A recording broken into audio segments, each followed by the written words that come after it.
નમસ્તે બાળમિત્રો, પર્યાવરણની અંદર આપણા કામ પાઠ ચાલુ છે. તેની અંદર ગયા વિડીયોની અંદર તમે દીપાલીની વાર્તા જોઈ હશે. એની અંદર કેટલાક પ્રશ્નો હતા. દીપાલી ઘરકામ કઈ રીતે કરતી હતી, કેટલી નાની ઉંમરમાં તેના કુટુંબને કેવી રીતે મદદરૂપ થતી હતી તેના વિશે આપણે જાણ્યું. અને તેના પછી બાજુના પાના ઉપર તમે તમારી પોતાની ક્રિયાઓ દિવસ દરમિયાન કયા ટાઈમે શું કરો છો તે ઘડિયાળ દ્વારા તે સમય આપણે નોંધ્યો હશે. તમે બધાએ પોતાના પુસ્તકની અંદર એ સમય દોર્યો હશે, બરાબર. અને ત્યારબાદ હવે આજે આપણે નીચે જોઈએ પાના નંબર 87 પર તમારા ઘરના કયા સભ્યો ઘરના કામ કરે છે, તેઓ કયા કામ કરે છે, બરાબર. તો આ ડાબી બાજુ કુટુંબના સભ્યો છે અને તેઓના કામ. ધારો કે ઘરના કામ મમ્મી કરતી હોય, પપ્પા કરતા હોય, દાદા કરતા હોય, પછી મોટી બહેન અથવા તો મોટો ભાઈ કરતો હોય, બરાબર ને.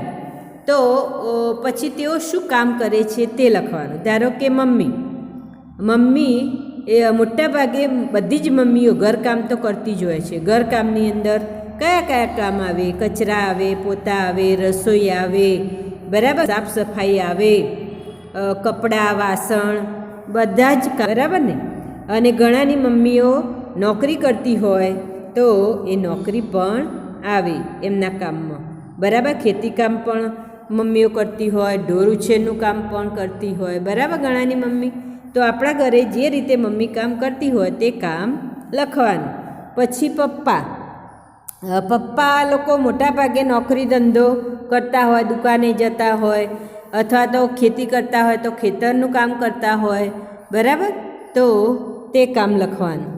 એના પછી દાદા આમ તો મોટા ભાગે રિટાયર્ડ થઈ ગયેલા હોય તો પણ ઘણા દાદા શરીરે મજબૂત હોય ને તો ઘરના કામ કરતા હોય છે. બજારમાંથી કોઈ વસ્તુ લઈ આવવાની હોય, કોઈ લાઇટ બિલ ભરવા જવાનું હોય, એવા તો તમારા જેવા ભૂલકાઓને, નાના નાના ભૂલકાઓને શાળાએ મૂકવા લેવા જવાનું પણ કામ કરતા હોય છે.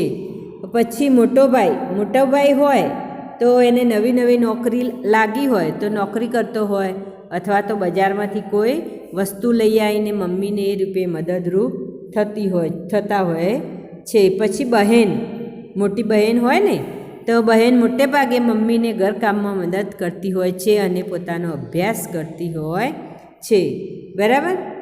તો આપણે દરેકને ભાગે દરેક કામ આવે અને એ એવી આખી આપણા સમાજની એક રચના છે. કોઈ જ કામ મોટું નથી, કોઈ કામ નાનું નથી. દરેકની જગ્યાએ દરેક કામ મહત્ત્વનું છે. હવે ધારો કે તમારા ઘરે મમ્મી ના હોય 1 કે 2 દિવસ, એકલા ઘરમાં પપ્પા અને દાદા જ હોય તો ઘરનું બધું જ કામ અટવાઈ પડે ને. તો એ કામનું મહત્ત્વ કેટલું એ વખતે વધી જાય. રસોઈ બનાવવાની તકલીફ પડે, કપડાં ધોવાની, વાસણ મોજવાની, ઘરની સાફ સફાઈની કેટલી બધી. આમ તો મમ્મી હોય તો બધાના ટાઈમ કેવા સાચવે છે ને. સવારે ઉઠે તે સાંજે ઊંઘે ત્યાં સુધી બધાની જરૂરિયાતો ઘરના દરેક સભ્યોની તે પૂરી કરતી હોય છે. તો એ કામ કેટલું મહત્ત્વનું છે, બરાબર. પપ્પા કમાવા જતા હોય છે અને તમારા દરેકના ઘરના દરેક સભ્યોની જરૂરિયાતો સંતોષવાનું તે કામ કરતા હોય છે. તો દરેકનું કામ દરેકની જગ્યાએ ખૂબ જ મહત્ત્વનું છે. કોઈ કામ નાનું નથી, કોઈ કામ મોટું નથી. એક હાથે તાળી પડે ભાઈ? 2 હાથ ભેગા થાય ને ત્યારે જ તાળી પડે.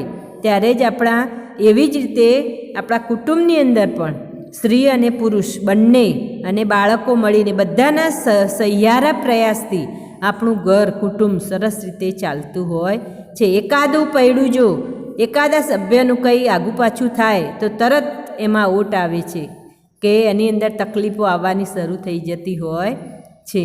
માટે આપણે એટલું યાદ રાખવાનું કે બહેન કચરા પોતું કરતી હોય પણ કોઈક દિવસ ના હોય તો આપણે પણ ભાઈ તરીકે આપણે પણ કરી શકાય. અત્યારે તો ઊભા પોતા પણ હોય છે, કચરો પણ વળાય, ઘરમાં પોતું પણ વાળી દેવાય, કપડાં વાળી દેવાય, વાસણ માજી દેવાય, લૂછી દેવાય, બધું કામ કરી શકાય.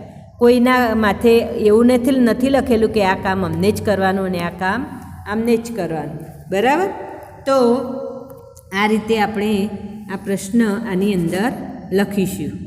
ત્યારબાદ છે તમારા કુટુંબના કયા સભ્યો પૈસા કમાવાનું કામ કરે છે?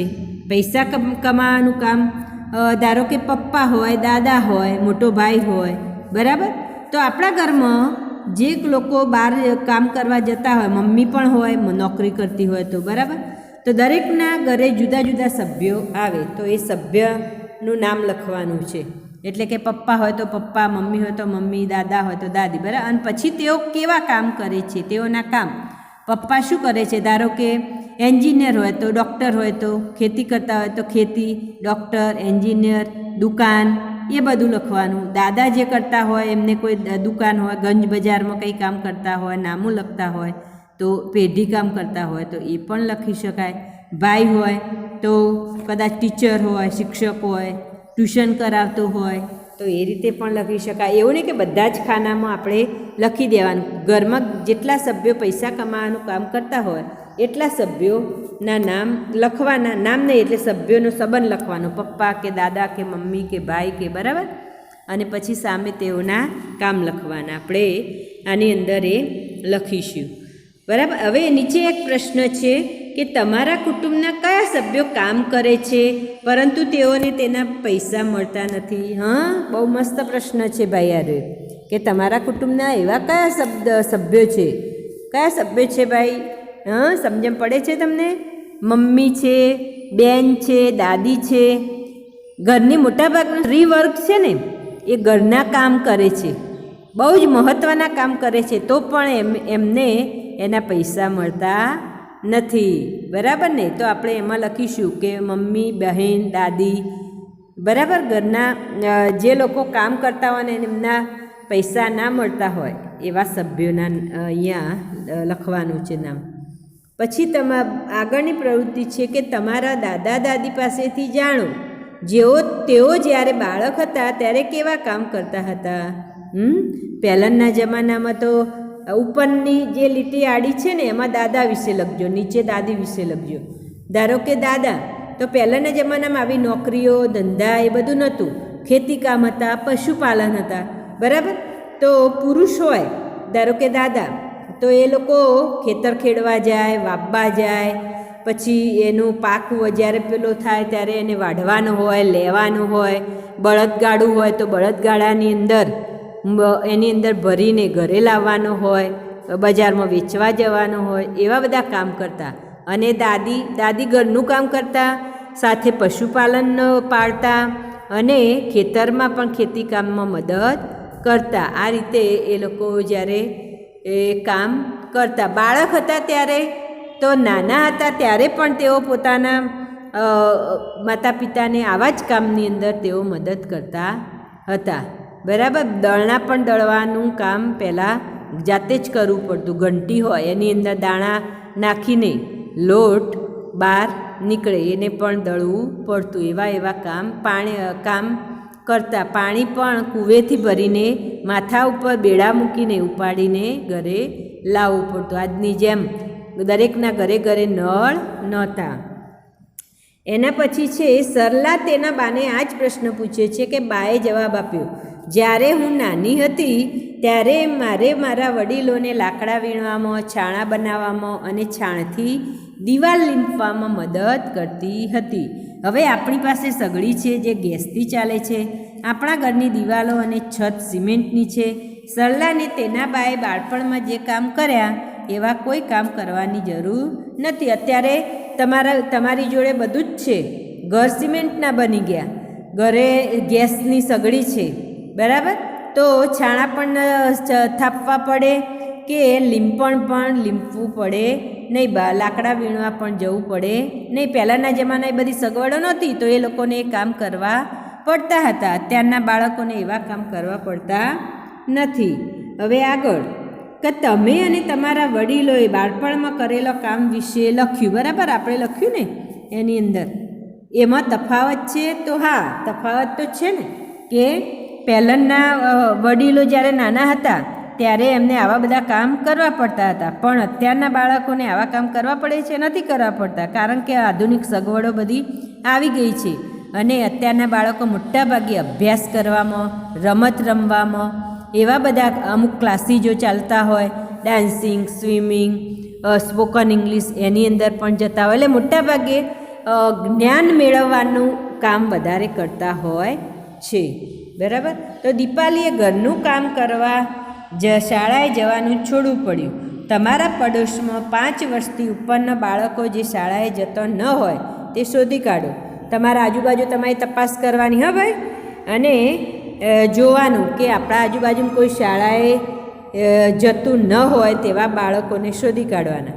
પછી એમાંથી કોઈ પણ 2 બાળક સાથે વાત કરી તેમનું શાળાએ ન જવાનું કારણ શોધો. મોટાભાગે અત્યારે તો લગભગ બધા જ બાળકો જતા જ હોય છે શાળાએ, પણ અમુક એવા ગરીબ પરિવારો હોય, પછાત એરિયાઓની અંદર આવા બાળકો હોઈ શકે. તો તમારે શાળાએ ન જવાનું કારણ એ બાળકો સાથે કરવાનું, અને આ બાળકને કેવી શાળા ગમે એ અંગે લખો. ધારો કે આ 2 બાળક છે, એનું અહીંયા નીચે જો પ્રથમ બાળકનું અહીંયા નામ લખવાનું, કોઈ પણ નામ લખી શકાય. શાળાએ ન જવાનું કારણ લખવાનું. એનું કારણ હોય ને, આપણે જેમ આગળ દીપાલીનું જોયું કે એના નાનો ભાઈ બહેનને રાખવા માટે એને ઘરે રહેવું પડતું હતું. પછી શાળામાં શું ગમે તેની વિગત. તો શાળામાં એ બાળકને શું ગમતું હોય, મોટાભાગે બાળકોને રમવાનું વધારે ગમતું હોય શાળામાં આવીને. બરાબર. રમવાનું અને થોડો અભ્યાસ કરવાનું, કોઈને ગાવાનું ગમતું હોય. બરાબર. તો એ વિગત લખવાની. બીજા બાળકનું પણ એ જ રીતે લખવાનું. અને અહીંયા લખવાનું, આવતા કરવા તમે શું કરશો. આ બાળક છે એટલે મમ્મી પપ્પાને સાથે લઈને એ બાળકના ઘરે જઈ શકીએ ને, એ બાળકની બધી તપાસ કરીએ કે શા કારણથી તે આવતું નથી શાળાએ. તો એના વાલીને મળીશું, એના માતા પિતાને મળીશું અને એનું કારણ જાણીશું કે તમે કેમ શાળાએ નહીં મોકલતા. તો પછી એ કારણોના એમના જે પ્રશ્નો હોય ને એના ઉકેલ લાવવાનો આપણે પ્રયત્ન કરવાનો. ધારો કે એવું કે એના નાના ભાઈ બહેનને રાખવા માટે એને રહેવું પડે છે, તો તમારે એવું પણ કહી શકાય ને કે એના નાના ભાઈ બહેનને સાથે લઈને શાળાએ આવી શકશે. અમે અમારા ગુરુજીને કે દીદીને વાત કરીશું. બરાબર. તો તમને ગુરુજી અને દીદી પણ એમાં મદદ કરશે. કે એ બાળક કદાચ મોડું આવે, એને વહેલા ઘેર જવું પડે તો પણ એને જવા દેવામાં આવશે, અને કંઈક અંશે તે આવતું જતું થાય અને એમાંથી કંઈક શીખે. એટલા માટે આપણે આવા પ્રયત્નો કરવાના છે. બરાબર. તો આજે આપણે આપણા કામ એ પાઠ અહીંયા પૂરો થાય છે. તમે એની અંદર આવેલા પ્રશ્નો જે કયા છે એ નોટની અંદર લખી લેજો અને પાઠની તૈયારી કરજો. નમસ્તે બાળમિત્રો.